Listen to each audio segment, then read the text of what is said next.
又整到这个小笔架山了。昨天晚上搁这住一宿，我去了，刚2天，那边还有个小房车呢。半夜边上还来一个这小白车，都旅游的。瞅瞅给我这个小车冻的啊，车玻璃全是冰。先打着了，是热乎热乎吧？搁被窝倒不冷，还冻的。看那行李箱上面全是霜。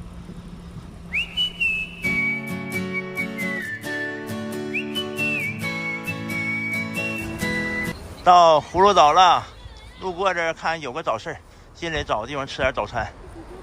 这块油才6块2毛8，应该往前走应该还便宜，但是这大哥搁这加满了，我也搁这加满得了。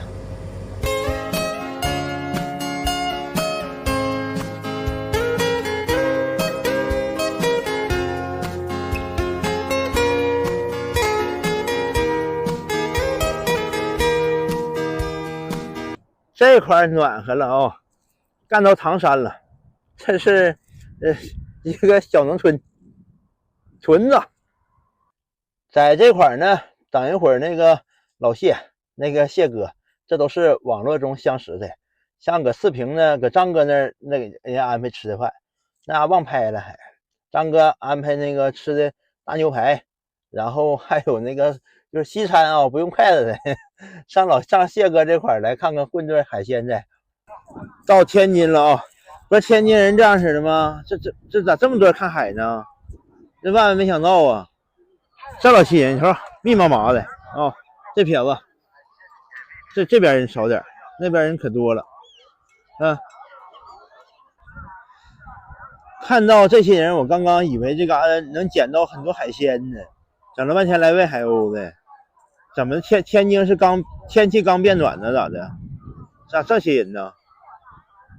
就看着几个海鸥，一望无际大海。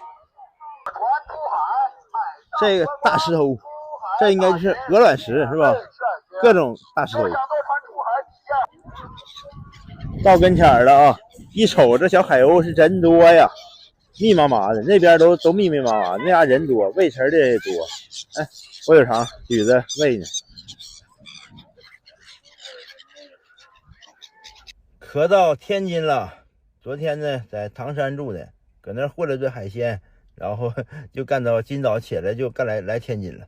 来天津这儿呢，这刚才地方没有地方停车，然后就这嘎是一个万达这个大停车场，免费的，就停这儿来了。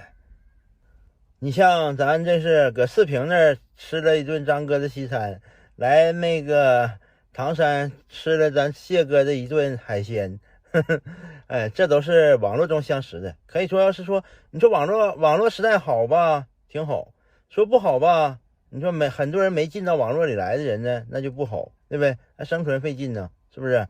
现在反正干啥都得跟网络搭边，不搭边很难，是吧？像我们这都是说通过网络中相识，去年就认识了。我们是咋相？都是啥呢？通过他们给我身上发钱相识的啊。有人会想说，像第一次刷到我视频就会想，他都是大老爷们，凭啥给你花钱呢？是不是？就是因为我玩这个网络比他们早那么一点点，然后呢，他们在我这儿就是买了我的课程，然后跟我学习，然后慢慢的就是通过金钱嘛，慢慢就相处成朋友了，对吧？然后就是正好路过这儿呢，就蹭他们点饭。